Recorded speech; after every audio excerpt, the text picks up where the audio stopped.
So welcome everyone.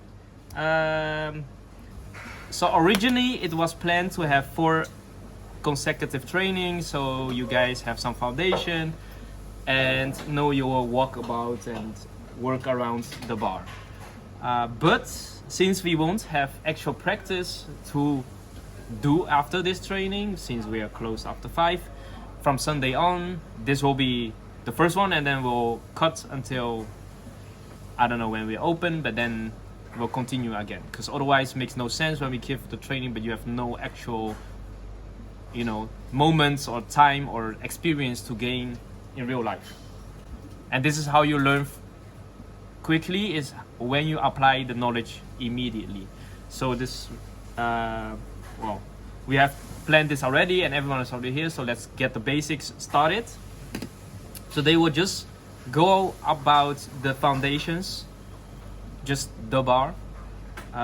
If I can ask the crowd, what do you think is the most essential in a restaurant in general? Food. People come for food and drinks. Yeah. Okay, so we have food and drinks, right? Yes.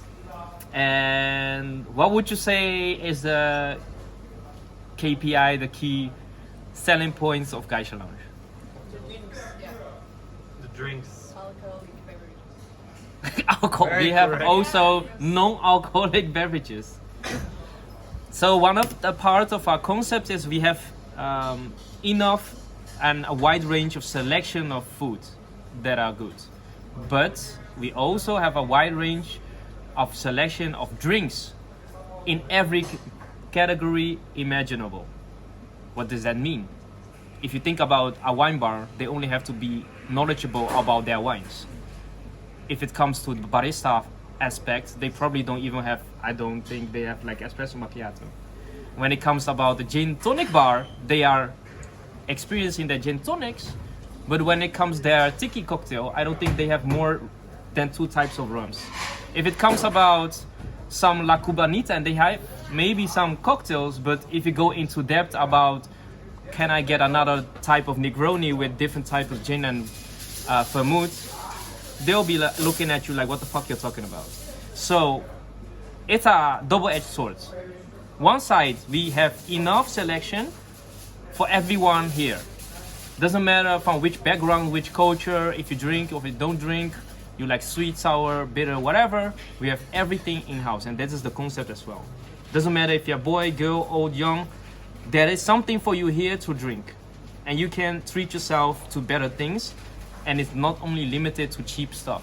That's why we choose quality over quantity, and that's why we align with certain brands, and that's why we also give in and give up a lot of margin, because they do cost us way more than if, for instance, we sell the package of Bacardi, for instance. Everything will be like 30% cheaper. Same with Frumona, the Coca-Cola compared to Frumona is basically the Pepsi variant. It will save us 40% buying cost. You don't have to be good at economics to understand that it's below the line. There is enough to be saved if we choose for lower quality. But we do not, because we want to give our guests best experience, and that's in the drinks. There is a separate video into every selection of category we have, why we chose certain brands, the thinking behind it, why we stick to those brands, and if we change, why we change. Another thing, because it's all you can eat, and for our internationals here, they don't understand the association with all you can eat, they have a nice term in Dutch, it's like vreedvuur, which is basically like McDonald's snack bar. And when Dutch people come here, their mindset is like, I'm at the snack bar. Doesn't matter how your interior is, doesn't matter how refined your staff look and act towards them, they just think I'm at a snack bar. So they behave like that. But what do we do with certain products and how we serve our products? Well, if things come in a fancier glass or a fancier garnish, or we serve certain things a certain way, eventually there will be a click, a connection be made like, it's actually rather good what they are doing. It's like qualitative, they can see, and if you know a little bit of beverage, you see recognize the brands they only see in cocktail bars in Amsterdam or Rotterdam. You don't like literally the small details of this. Like who the fuck sells this? And maybe Bobby's Bar because we start selling it. Because people like to copy us real quick, but it's fine.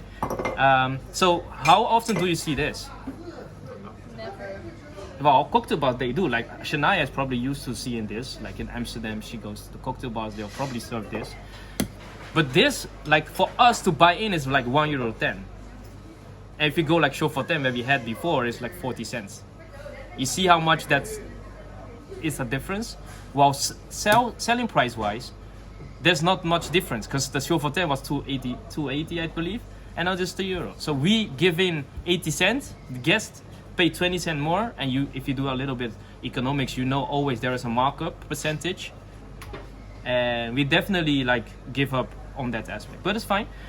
The point being, like, what we're trying to trigger is that people eventually, even though if it's outside in the summer, they walk past, they walk by, or guests that walk in, they already see certain aspects on the table, so they are already kind of subliminally triggered of like, okay, this is how we do things. If you see a lot of champagne glasses, it's not because, you know, like, oh, he sees cute girls, you just give them. No, I'm just using them to be the trigger points for people that walk in.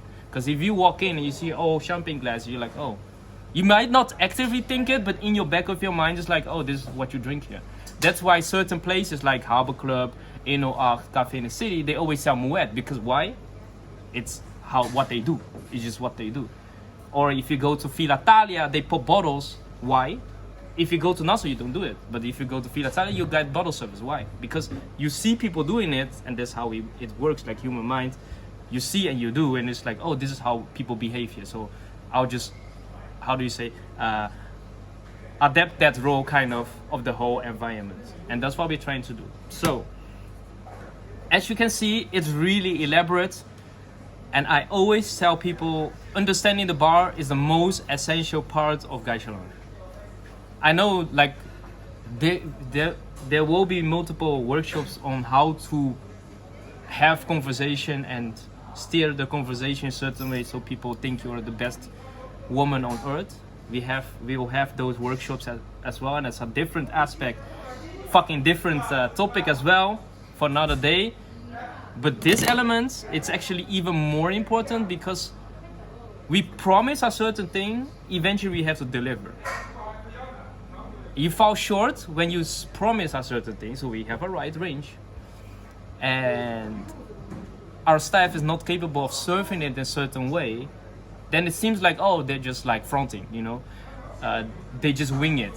They just put stuff on the map and it's whatever, and they don't pay attention to that. While in reality, what we're trying to do eventually, like with the cocktails, every cocktail should have their own identity.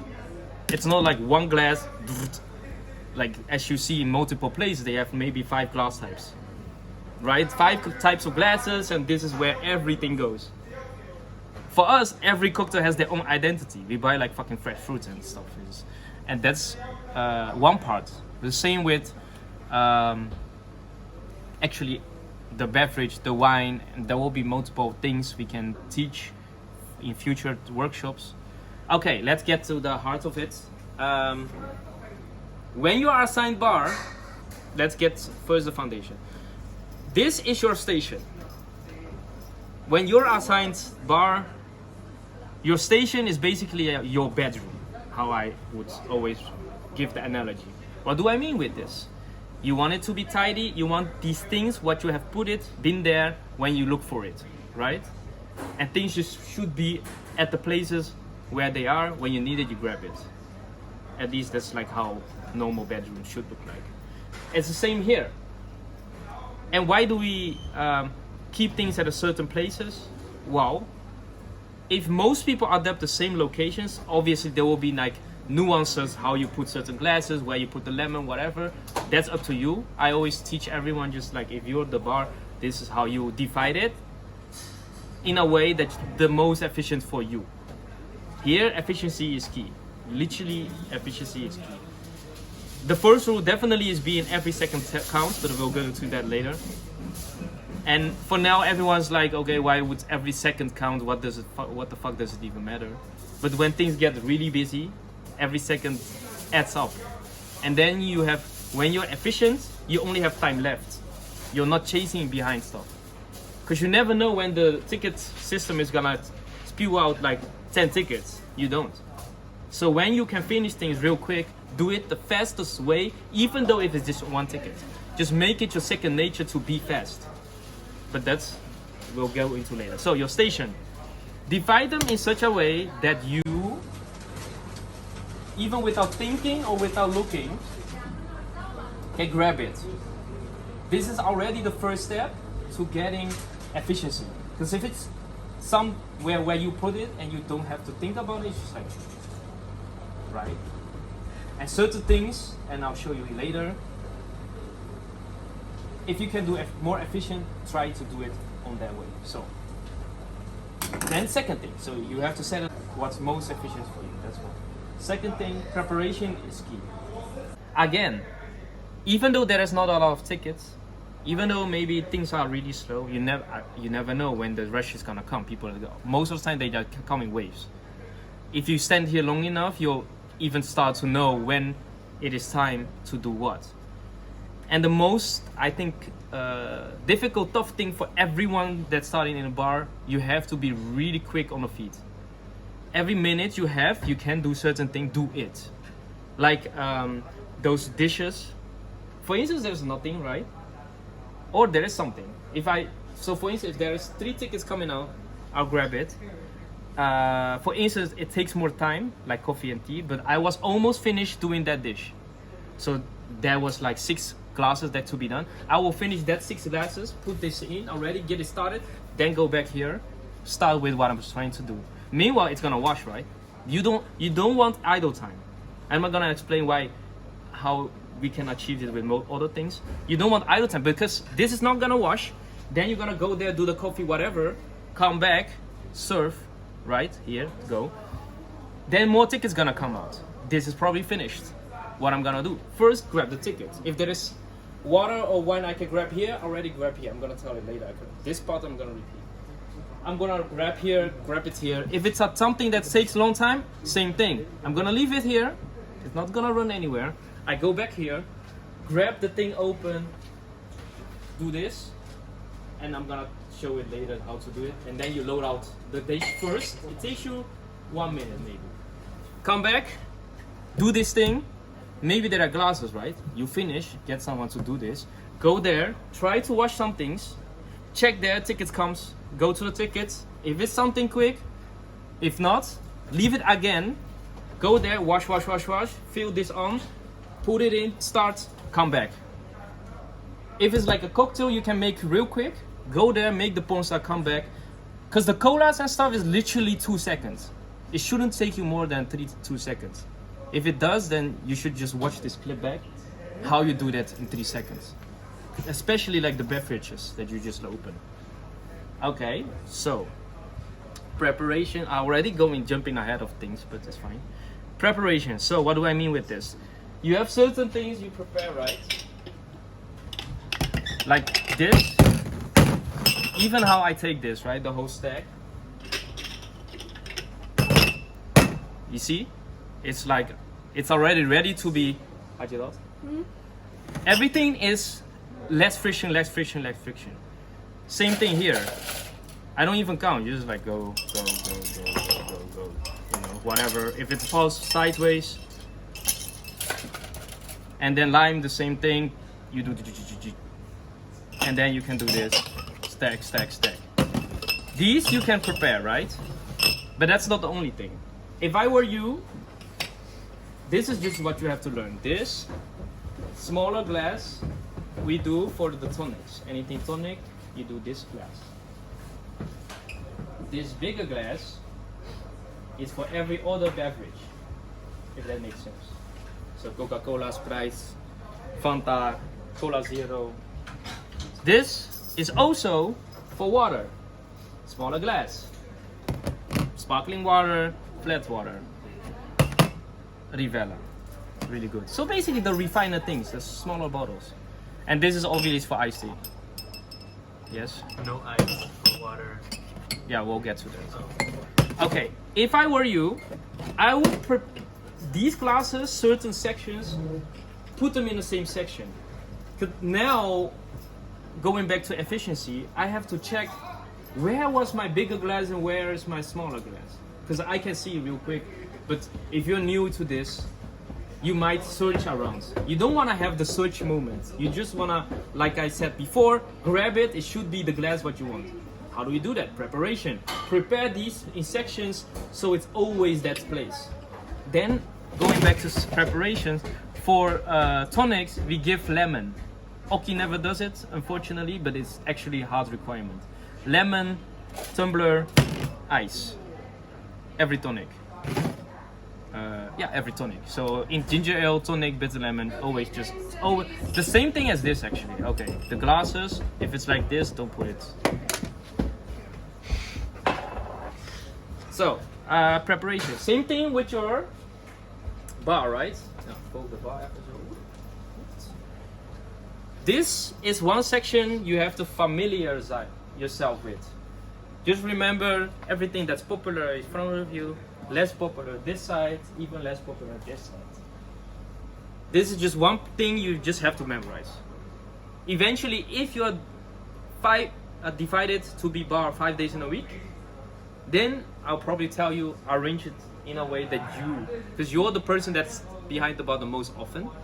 So it should be like your bedroom, so you are allowed to do rearranging the bar, however you like it. If you think we just need 2 rows of this, 1 row of this, 3 rows of this, do it. If it's more efficient for you. So preparation is my stuff stocked, right?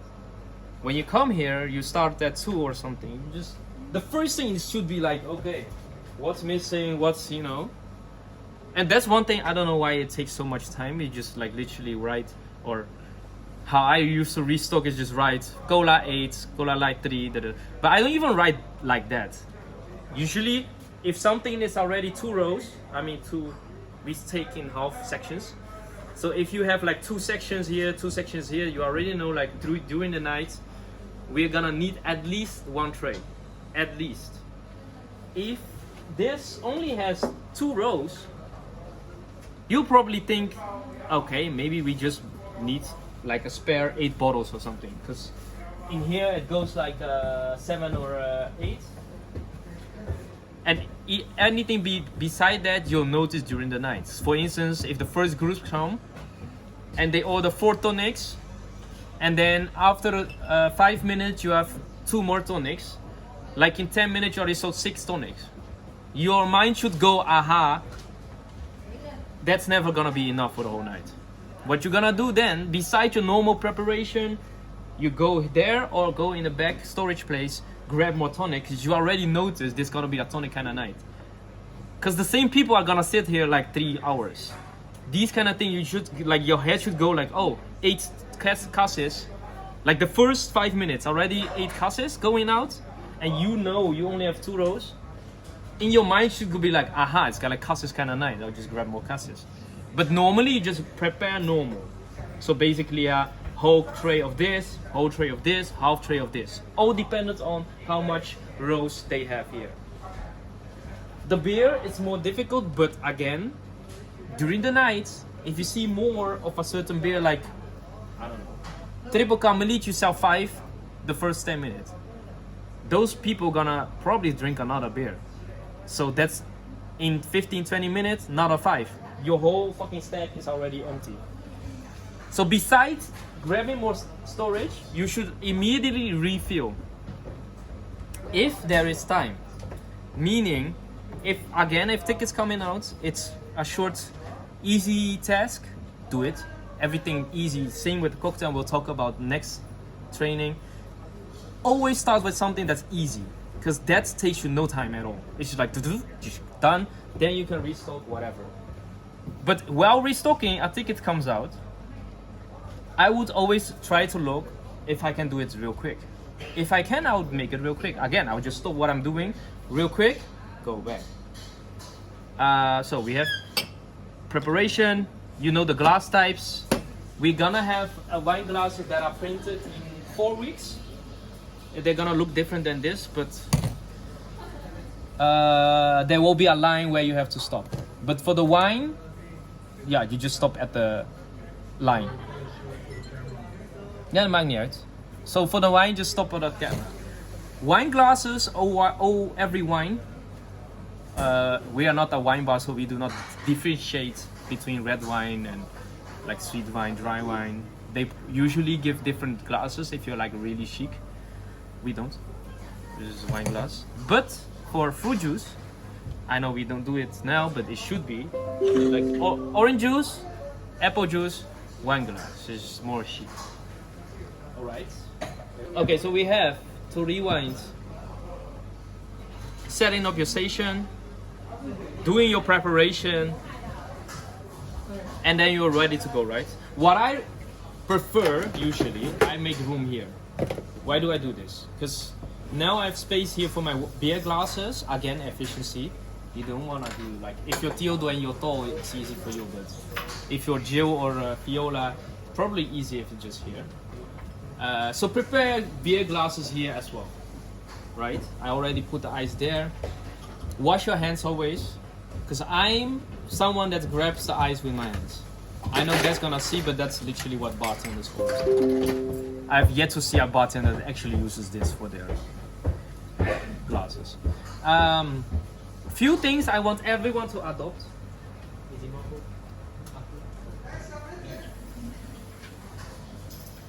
I want you guys to have a glass of half full water.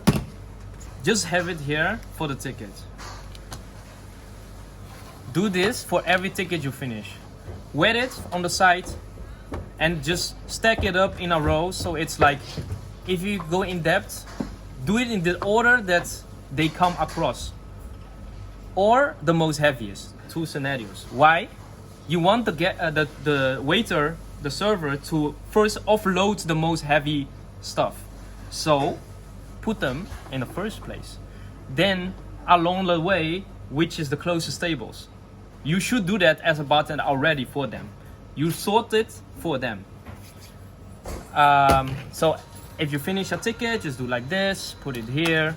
Why do we do this? I learned this at the beach club, because you walk and it's gonna fly away. Now it will never fly away.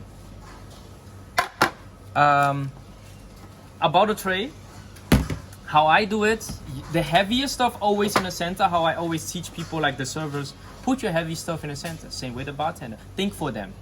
Put these things in the center, because eventually everyone has to be walking with the larger tray. This is way too small. Then put the glass on the outer lines, because now even for the server, you have so much balance. Because you have more balance, you walk faster, right?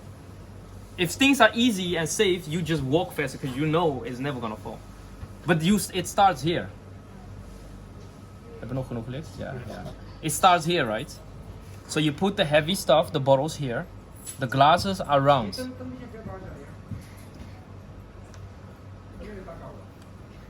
So you have the glasses around. If I were you and you have time, this is only caveat when you have time. Face the tickets towards them and the labels towards them. Why? Again, then they don't have to do it. If you walked in a server job, then you know how annoying it's like if every label is the other way. Then probably you're gonna do this automatically. But my point being, the bartender should do this already for them. Face toward the server, because now we achieve efficiency again. Because not only they don't have to like turn the bottles around, when they at the table, they already know, because you have to face the label to the guest, but you already know where the label is. Instead of standing there, turning the table, oh, now I have the label, here you go. You see, everything starts here. If you do this correctly, everything is way more efficient. Then, when you have tickets, and you have multiple tickets, most of you know, like, okay, we have to divide in areas, like front, back, right? Caveat situation, if there is like 12 people on the table, just front, just give different trays, because never gonna happen that you can carry more than 10 things at one. Especially our guys are like fucking heavy. These are like stones, so you'll break your fucking wrist. But in normal situations, you have just a few drinks per table, front, everything from 1 to 20, 19, back 20 to 45, 44, right? If it's just little bit. Situations, when it's a full tray and you have few tables, obviously place them in a section together in the same area code. What do I mean with this? 13 to 19, same area code. 12 to 8, or even like if you cut it to half, like 107 to 5 and 10, one code, and then further than that, another area code. If there are multiple tickets, of course. In the future, when we have like everything running again, multiple shifts, you're like multiple tickets. What are we trying to do is, we're gonna make the ticket all at the same time. How I do it when 20 things go, first separate it first, place it in front of me. I'm already gonna divide it in the order it should be. So I like 1, 2, 3, 4, 5, you know, and then you're gonna do the counting. Eventually with each card, the counting is gonna do for you. You don't have to count how many cola. The system's gonna say like 10 cola, 5 this, because this is what you want. Eventually you're gonna see like, okay, 3 cola, 2 cola zero, 2 icy. Right?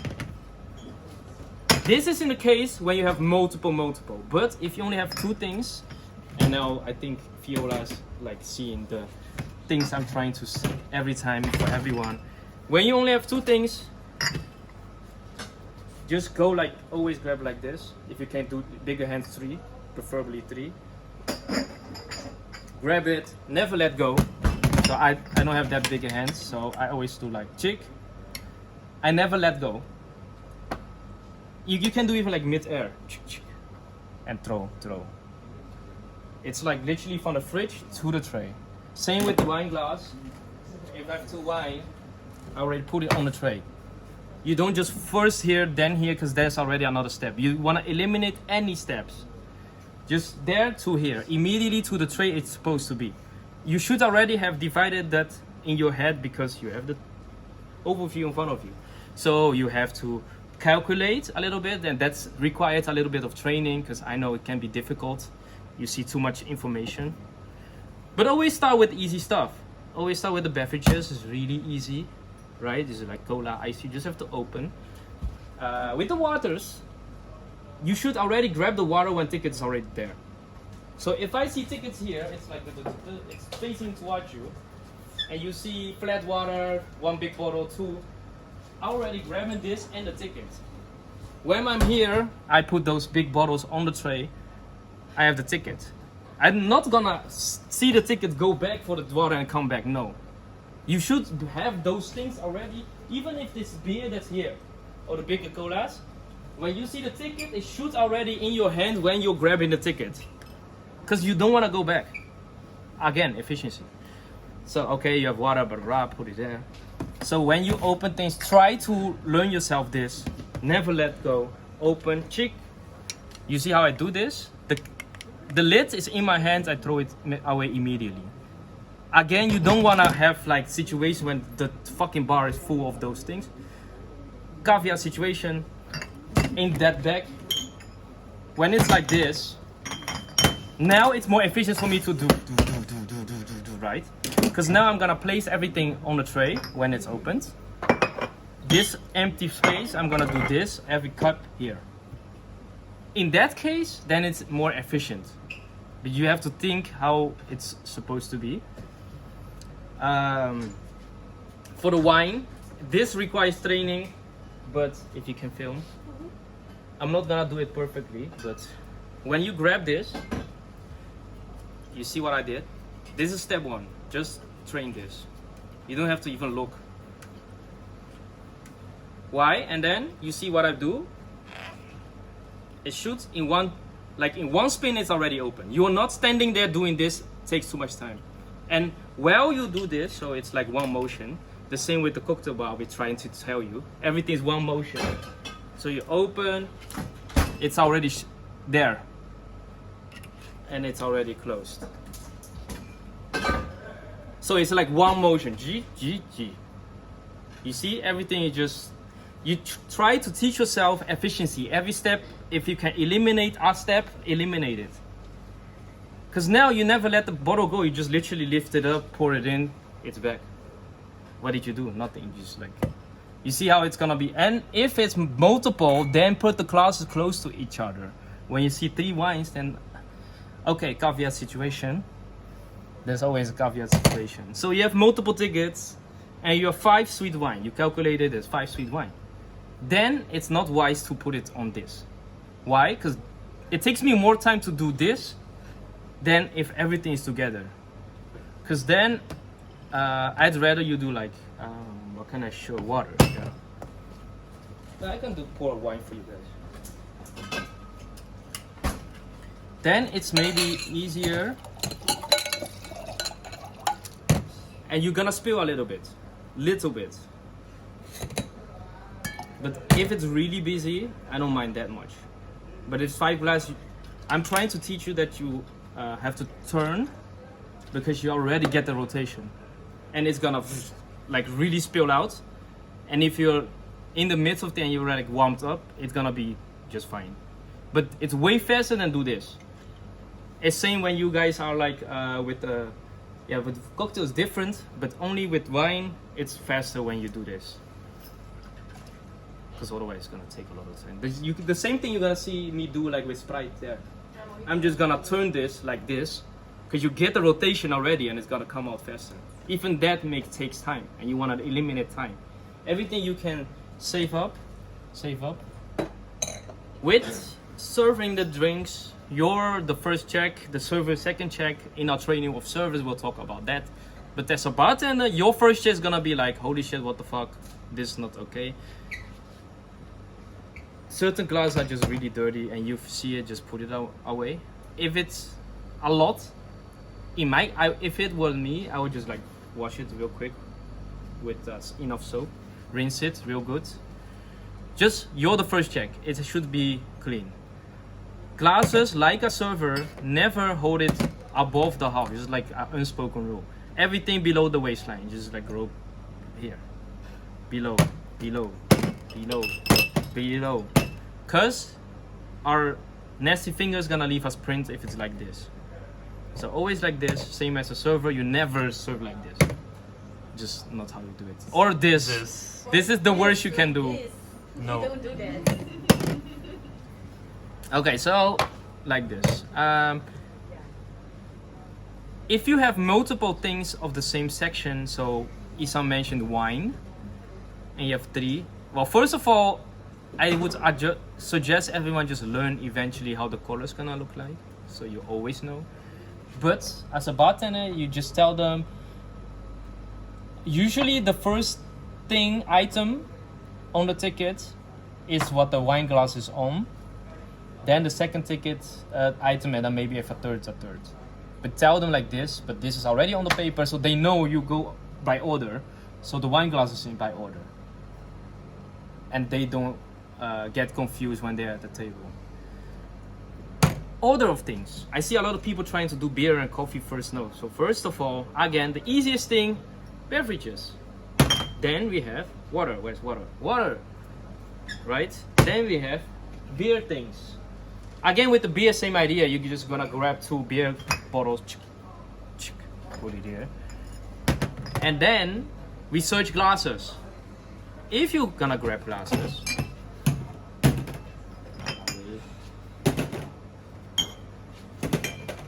I prefer just try to teach yourself this. So you have like, for instance, 5. You need 5. Grab 5. Right. During walking, you can even do like this. Yeah, it's gonna be a bigger tray. So teach yourself this. And then same with the ice, don't count.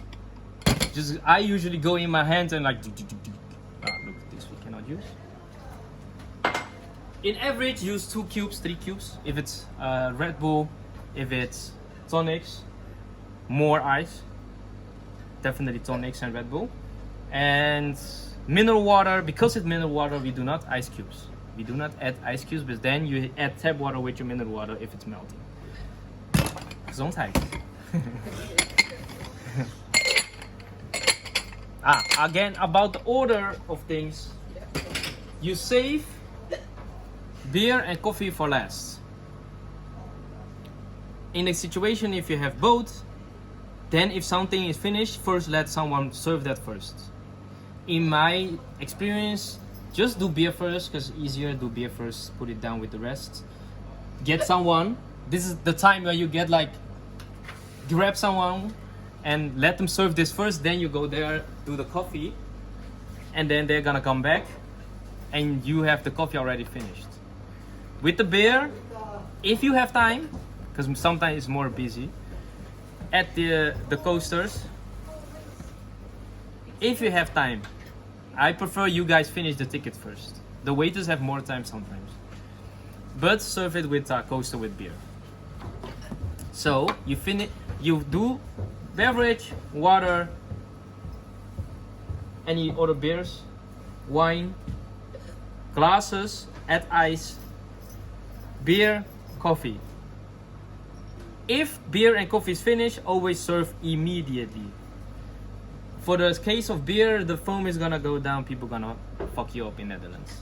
If in the Europe, Balkan, they don't even have foam, so it's perfect. And with coffee, because it should be served the the hottest possible way, Italian is gonna fuck you up if you do not serve. I have friends that literally send service back for 5 times if it's not hot enough. One small trick to do it though, if it, especially espresso, people who drink that's already really, how do you say, uptight. I usually heat it up with warm water, pour it away. Now the glass is fucking hot already. Now you add, and this should always be in the, we'll talk about this in a moment. Then when this coffee comes in, the espresso, you don't lose that temperature that fast, that much. Now when they grab the hot cup in their hands, they already feel like, oh yeah, that's a perfect espresso. It's a perfect espresso because in their hand it's already hot, right? Feel this. You don't like, even like temperature wise, you're not even gonna doubt it's gonna be cold, even though maybe it's been resting. You're now you are kind of giving your colleagues a little bit of playroom of half a minute, because this temperature is not gonna go down that fast. So this is like a trick. Usually people are more uptight on espressos, coffee, cappuccino, not that often. Beer, I think is gonna be another episode for next time. But the basics, if everyone else needs to know, just hold it there, here, and you always wanna follow. I'm gonna come here. You wanna follow the beer, so it's like a diagonal because you wanna limit the breadth the beer has. And if you put it like here, they don't get breadth. So the opposite of what you do at cappuccino, you need breadth to get the foam. Here, you don't want it because the pressure is so high, you're gonna get foam anyway. You follow the beer. You turn like this, it's 2 fingers. So always follow the beer. That's why the angle is always correct, because you follow the beer, stop when the beer is at this place, because it's gonna spill over otherwise. When you stop, you do like this, it's 2 fingers, always. This measures always for every beer glass. It's always. Then, we have these things to catch things, because the pressure here is fucked up, especially Weissener. You wanna let the pressure out at first a little bit, so you do like push down, add in. But I want you guys to actually use the residual beer. I know it's like, ew, it's old beer, but I mean, how old can it be? It's like 5 minutes.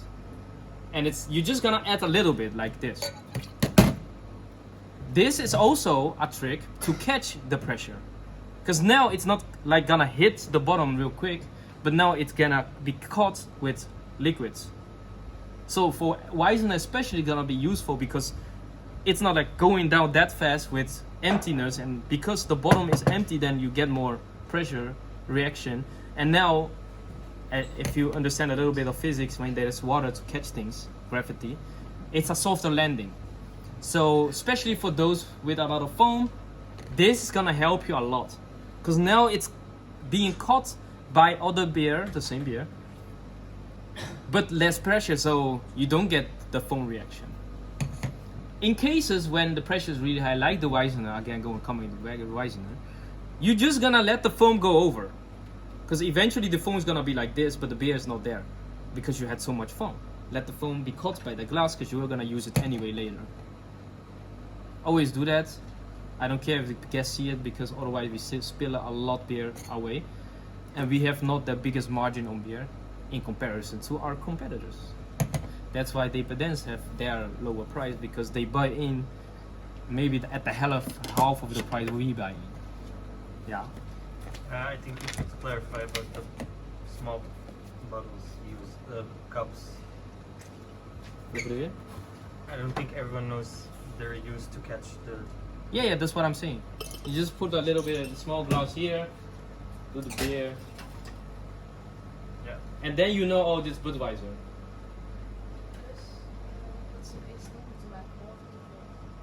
Yeah, if it's not immediate from the dishwasher, but usually it's fine except this one.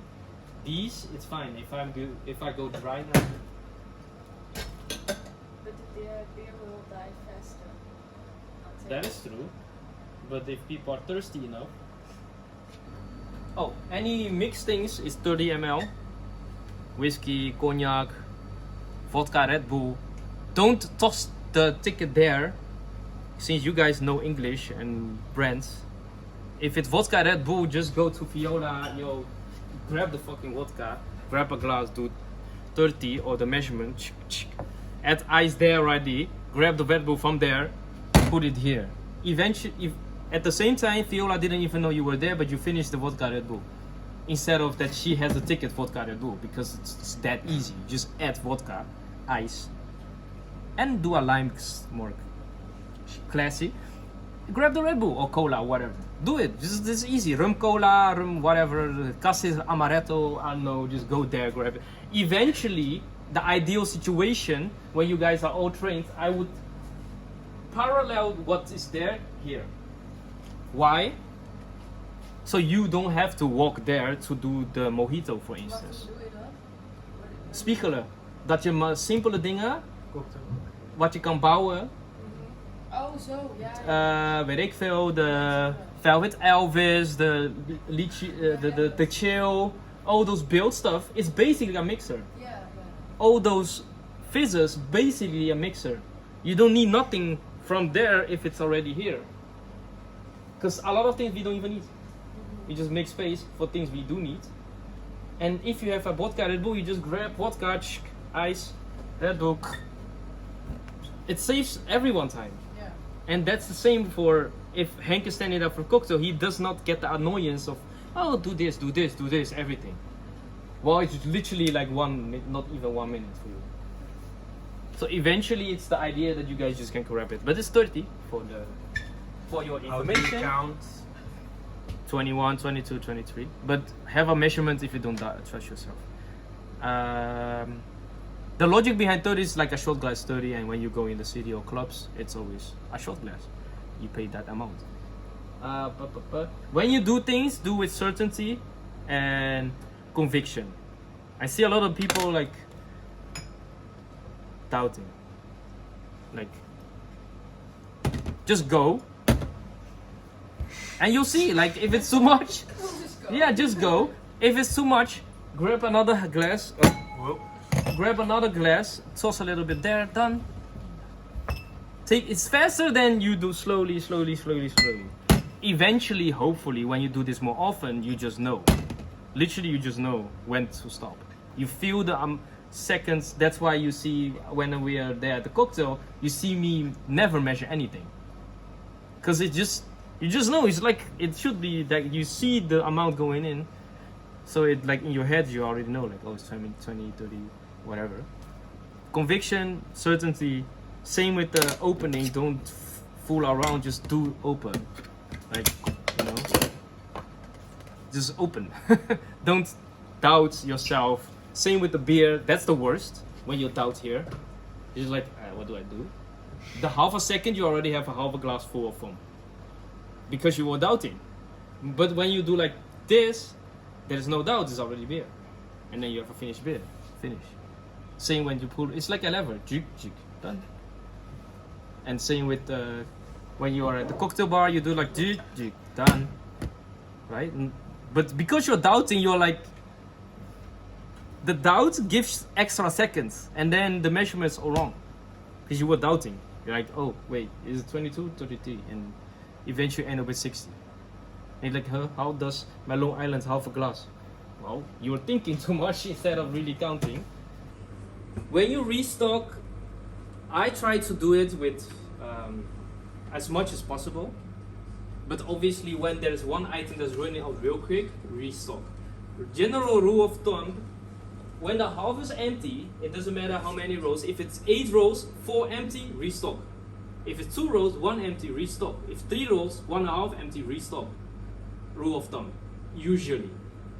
But in the case of when there is a cassis craze, half a restaurant drinks cassis, well, obviously, when the 6 gone already, restock. Don't wait for the half a row to go empty. No, you already know, like in 15-20 minutes, another 6 gonna come or more.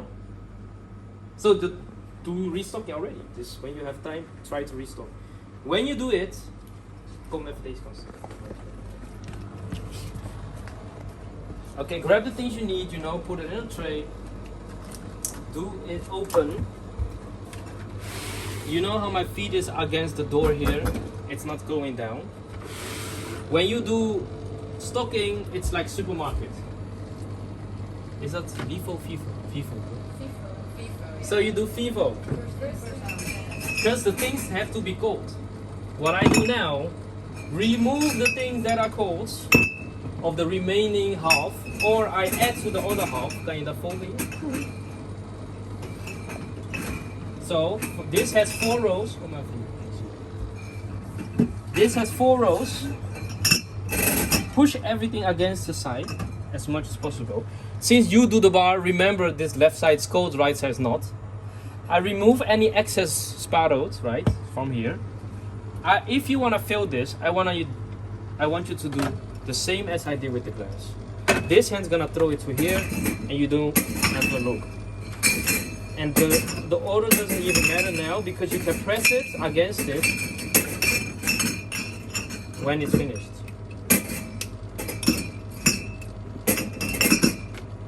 Since you have 2 hands, use your both hands. So literally it's like this goes to here, open to here, one throws to one. But this one throws to here, in. You don't even look, and then eventually you're gonna just press it against the fridge, and then what's cold you add it over there. What's so hot? Anyways, so try to teach yourself that the earlier you learn this, the faster you are in restocking. Because I don't wanna see people do this in 10 minutes. You should be able to do the whole tray in 1 minute or less. Met tray, doe je dan één? Doe je één hele ding? Als in... Je zegt tray, maar doe je dan die krat of doe je... Krat is een tray. Waarom zou je een halve pakken? Gewoon pak heel het ding hier. En dan heb je wat over. Oh ja, important. If the tray is of the same kind, so ices, Coca-Cola package, or Vermona bottles, which is iced tea. When you do both, mix them together already. Why? Because sometimes you need empty trays. We are now in the luxury position there is excess, because I don't know where the emballage went, but anyway, but you mix already those things. So you free up the trays, but also the next time it should be empty around the same time, right? So you grab that tray, it has already 2 kinds. And the same thing when you're in the back and storage room. When you grab 8 casses, don't just grab 8 casses. If there are other things around, combine them already. If you just go back there, you grab an empty red tray or something you need the most of. Like for instance, you need half Cola Zero. Most of the time it's not true, but in this example, half Cola Zero. Okay, then use half Cola Zero, use half Cola casses.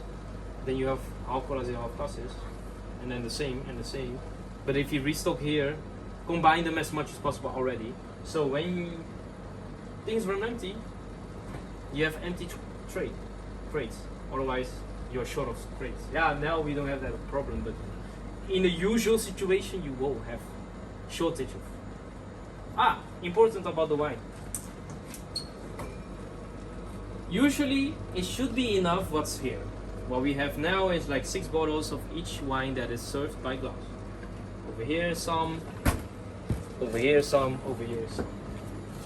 You don't want to overstock certain things. What do I mean? If you stand here a long time, you should know Pinot Grigio goes harder, Chardonnay goes harder, Sauvignon is harder. So, we have more spare of those, but Chenin Blanc, Rosé, a little bit less. You can put it there. This part I wanna just from now on the bottles we sell and not by glass. Stock them in order, just grab the wine cards, the white wines, put it there. Special situation again. If that night or day you see everyone drinking Chenin Blanc, obviously you're gonna just go back, grab a fucking. Never for wine, never just go for 2 bottles, makes no sense. Just grab the whole box because it's not in my head. Grab 2 boxes, whatever you need. Because again, you're gonna go a trip. So if you're gonna grab stuff, same rules apply. Never walk for one thing. If you're gonna go back, searching for stock, just look around what I need more. Make a list again. Make a list. Then grab those things, put it there. That's when you can put it there because the same night, that's Chenin Blanc. When 2 are sold, I'm gonna add. End of the night, box is empty. Flatten the box, throw it away. It's already gone. So there's a special occasion when people drink a certain wine more, but you should know that during the night if it's a certain wine that's really popular. Same with the red wine. You usually have a certain amount of bottle, but obviously if you break the last one or even before that, preferably, you already grab some spare. Especially in the beginning, you have more time. Try to do that. I think I've discussed everything.